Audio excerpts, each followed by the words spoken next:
This is the third video in our series about building a little web framework, and this time we'll think about the issue of keeping things separate.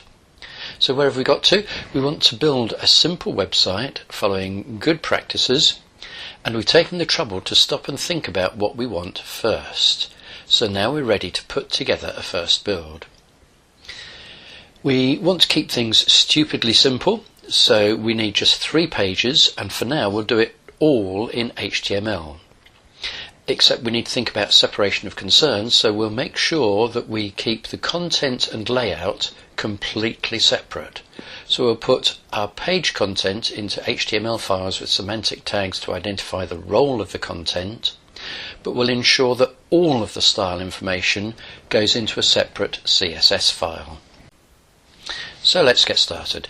We've got our basic page design, so we know what the content is that we need on the basic pages. We'll start with the basic page framework. We'll need to add a container element. I would love this to be diamond brackets container, and then at the end of the container diamond brackets / container. And actually in HTML5 you can do this. You can define it as a block element and it'll all work perfectly. Unfortunately, it will foul up the HTML5 checker, and it is handy to keep the checker on board because it can spot errors that otherwise you can easily overlook. So we'll stick with calling it something stupid like main. We also need to add 1 or 2 other bits to make sure it's HTML5 compliant, and we ought to check it via the W3 checker. I noticed at the moment the W3 checker has got very boring if you're HTML5 compliant. Hey, never mind, it's doesn't have quite the excitement that it used to have.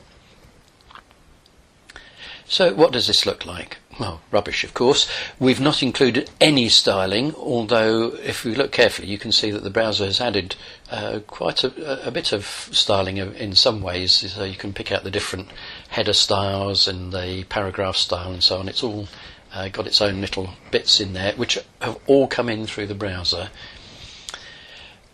But of course we don't want the styling in there at the moment because we want all the styling separately in the CSS. So now let's add the CSS.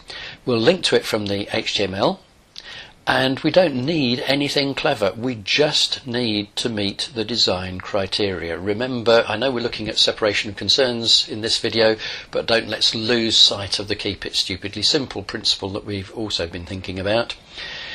And we'll find that it'll be helpful actually if we use the browser designer tools. So let's bring those in and check things out, and if we're struggling a bit with saying why has this margin not gone where I think it is, we can track it through on the designer tools and it will help us identify where the issues are and which bits of styling are affecting it.